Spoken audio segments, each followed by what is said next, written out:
Today is July 20th, 2025. It is 100 degrees here in St. George. We're at the clubhouse. Today I'm very tired. I thought it might be a fun idea to go run outside and run 12 miles in 95 to 100 degree weather for 3 hours. It wasn't a good idea. It's like 3 o'clock, 4 o'clock in the afternoon. I'm dead tired. So, Lexi's back at the house. And I brought Leo, Dawson, and Tommy with me so that she could have a break. I figured I could get myself recording done at the same time. I was entertaining the kids at the pool.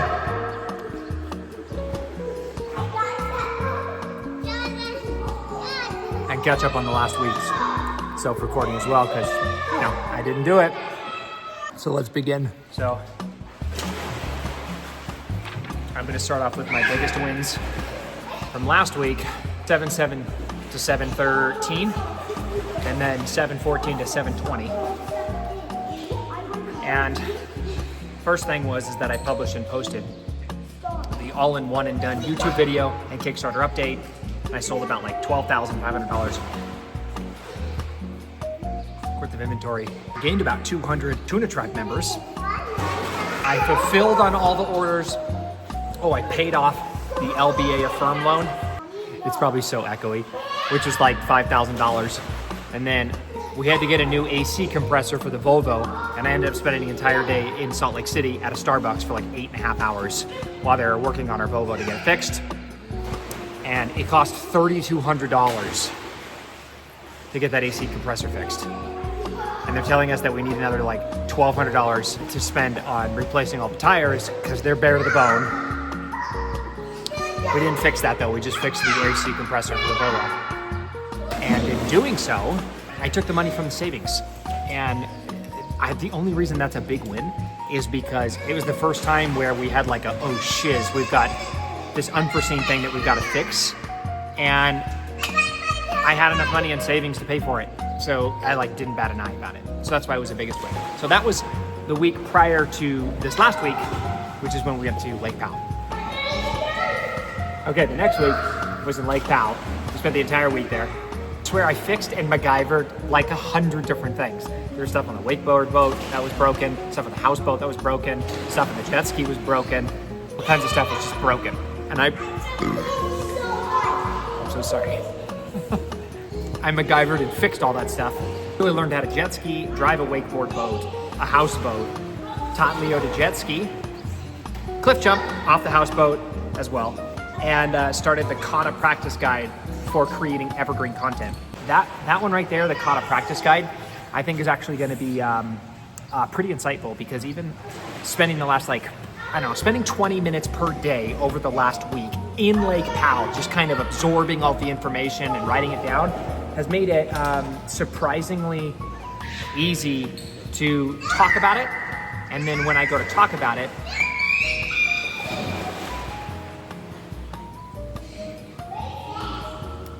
I better learn it. Okay. It's a lot quieter here, but we can still hear my kids. Let me continue. Weekly insights, reflections, and self-recordings. Okay, so this last 2 weeks ago, received tons of compliments on my YouTube videos, my inventions, and people wanting to be a part of the journey and help me. Basically, I put myself out there, and then my niche responded with like, yes, be more you. Yes, okay. Basically, I put myself out there and they responded with a yes. Also, I laser cut Jiffies into Pikachus with Caleb, and it was marvelous. In fact, I'm just gonna show you right here. What are we filming? All you. Oh.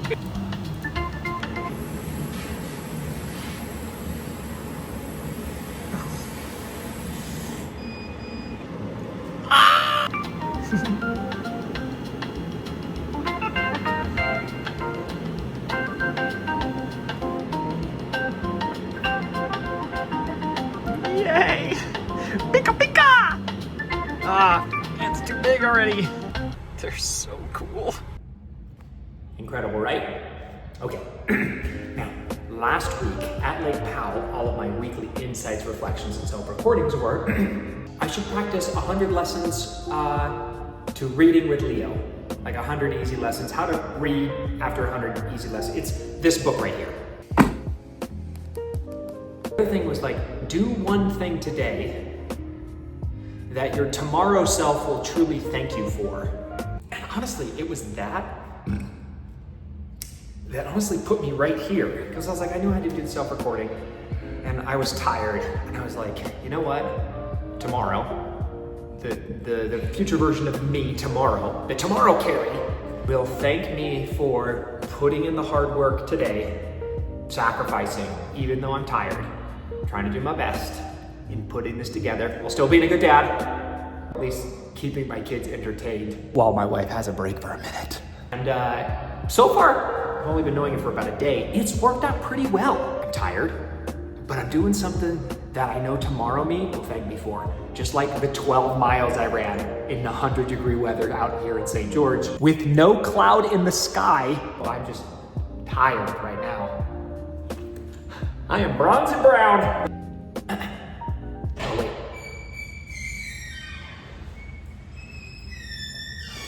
Could you tighten these? Oh, hold on. That's way too tight. Perfect. This is such a janky self-recording. Okay, where am I? Oh shoot, no, insights reflection, okay. I only snack when I'm bored. I learned that on Lake Powell. I mindlessly binge when I'm not busy. You could say binging on Netflix, binging on crap food, junk food, binging just in general, just like mentally thinking about stuff and have no rhyme or reason. My mind's just mindlessly going because I'm not busy. That was pretty revelatory. Hello, sir. How you doing? I'm good. Okay. That is all that I have for the last 2 weeks. Those are the big wins, and those are the weekly insights. Something that I think crossed my mind, and something I want to talk about is, I can't go through that door.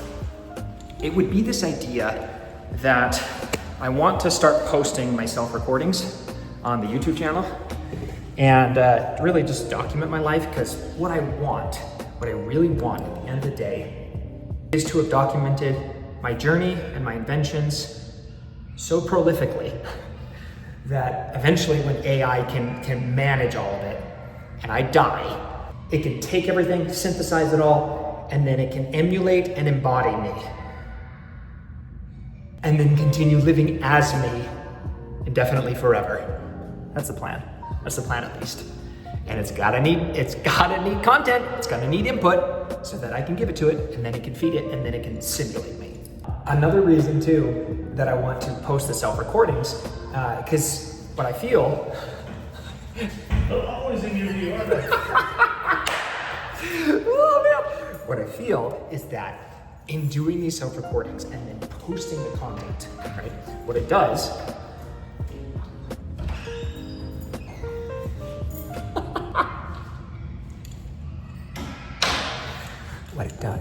is it helps me to improve them, make them more engaging, more entertaining, more educational. But at the same time, it also helps me to create better videos, and I can look back on them and go like, what could I have done to improve these? What could I have done to make these more engaging, more entertaining, more educational, more fun? And that really doesn't happen without for me at least, it doesn't happen without first posting and publishing it and getting it out there. And even for me, it's not to seek feedback from people, like leaving comments like, oh, you should do this. Like, I'm not looking for that feedback. It's more about when I post it, after having posted it, this is what happens. It's in the sharing that I recognize, oh, I could have made that clip quicker. Oh, I could have cut it here. Oh, that's too lengthy. Oh, that's too wordy. Oh, I want to change it here. And it's really not getting feedback and comments from other people in critiquing how I do the video and the publishing and the documenting, and more about like myself based on looking back on previous videos and going like, I'm glad I posted that. I'm glad I did that. I'm glad I got that out. And there was nothing I would change about it. Now, right now, having more knowledge, more experience, more resources, and having better refined my taste and way of expressing myself. For my next video, I will change this and improve this and not do that and implement a little of this and experiment with that. And I've seen that that only happens if I actually post it. Because again, this is like my, I don't know, somewhere in the 50s, self-recording. And it's only like the third or fourth self-recording of all the 50 to 60 self-recordings I've ever made that I've actually intentionally improved, because the other 3 or 4 previous to this one that I've like consciously wanted to improve, I did so with the intent of sharing and posting those self-recordings. So my hope, it's caught a chair. My hope is that in the constantly posting and publishing and sharing with the community, all of my videos, all the documenting I'm trying to do of my experiments, of my products, of my inventions, in my self-recordings, my retrospects, really trying to engage and get the community involved and trying to build this out. Whatever this thing is, what it'll really do is this. It helps me to tell better stories through the medium of video, doing what I love doing while being...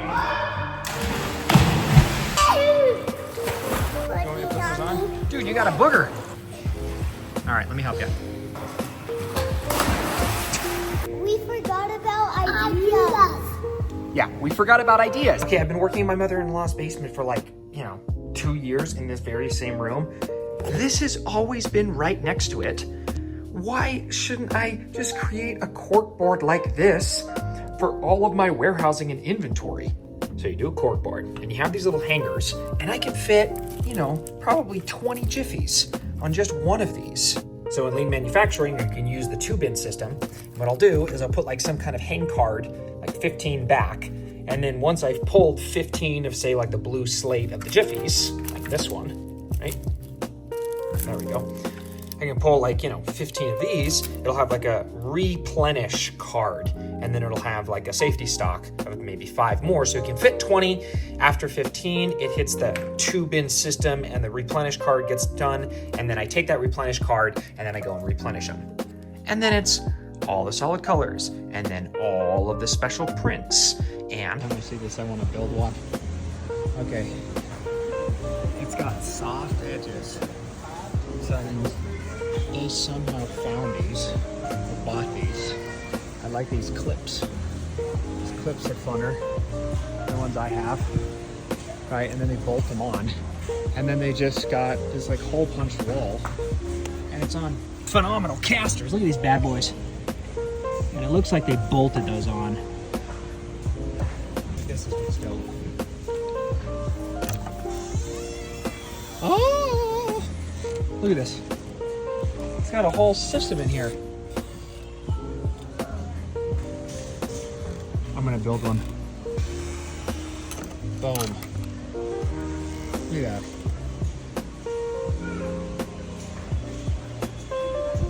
Every wall. And so just like that Costco setup, it would be like shipping container, shelving rack here, and then all the way 10 feet.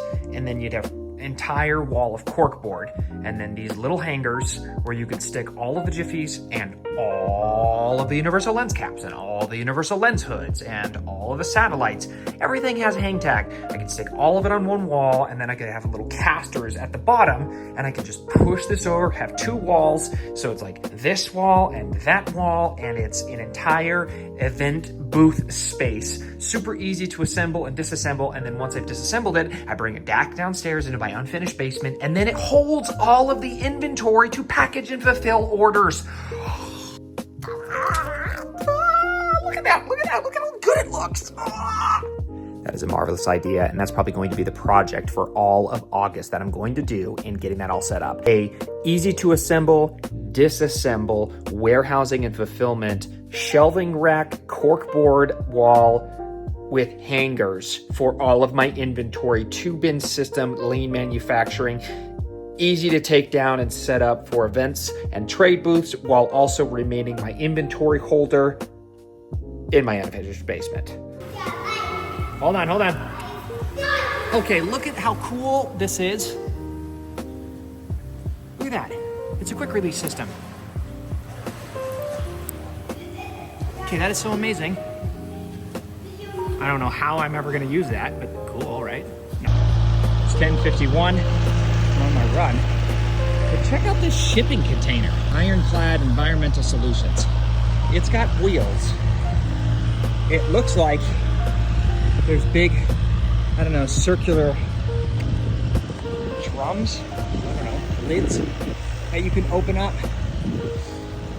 Oh, but what I thought it was a shipping container, but look, it's got stairs. Look, you can walk up there. Let's just do it. Just walk up here. Check this out. Oh, cool.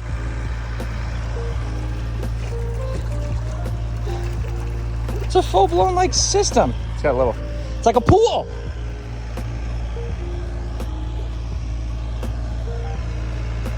And I was like, man, I could do this. This is like a sweet, dope deal for a shipping container. Just hook it up to a truck, drive away with it. You have like an entire machine shop in that thing. You just drive to the location and then start machining stuff.